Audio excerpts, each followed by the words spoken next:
మళ్ళీ చెప్తున్నాం, కాంగ్రెస్ పార్టీ ఉన్నంత వరకు విశాఖ స్టీల్ ప్లాంట్ ని ప్రైవేటైజ్ చేయడానికి మేము ఒప్పుకోం.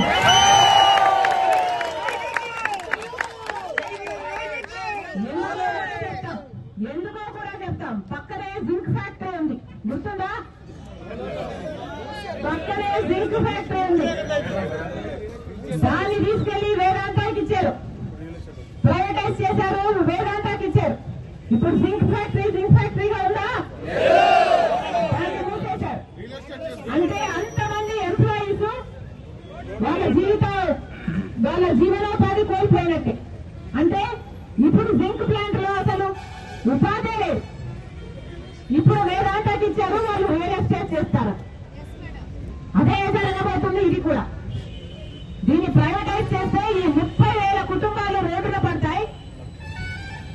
ఆ తర్వాత దాని పైన అసలు దీని కెపాసిటీ 20 మిలియన్ టన్నులు. అంటే డైరెక్ట్ గానే 1,00,000 కుటుంబాలకు ఎంప్లాయ్మెంట్ ఇచ్చే ప్రాజెక్ట్. అలాంటప్పుడు దీని మీద ప్రభుత్వాలు ఎంత శ్రద్ధ పెట్టాలి? అవి పెట్టకపోగా ప్రైవేటైజ్ చేస్తున్నారు అంటే దుర్మార్గం కాకపోతే ఇంకా ఏమనాలి? అందుకే చెప్తున్నాం, ఇది ప్రైవేటైజ్ కావడానికి వీల్లేదు. కాంగ్రెస్ పార్టీ దీనికి ఒప్పుకోదు. నేనే కాదు, రాహుల్ గాంధీ గారిని కూడా తీసుకొస్తాను. రాహుల్ గాంధీ గారి చేత కూడా ఇది ప్రైవేటైజ్ కావడానికి వీల్లేదు, మేము ఒప్పుకోము అని రాహుల్ గాంధీ గారి చేత కూడా మీకు మాటిస్తామని చెప్తున్నాం.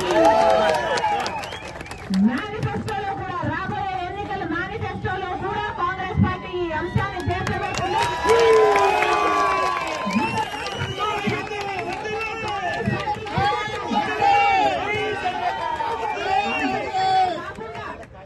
ఈ ప్రాజెక్టు నిలబడడానికి దీనికి కావాల్సిన మైనింగ్, అయనోర్లు కూడా మైనింగ్ కూడా ఏర్పాటు చేయడానికి కాంగ్రెస్ పార్టీ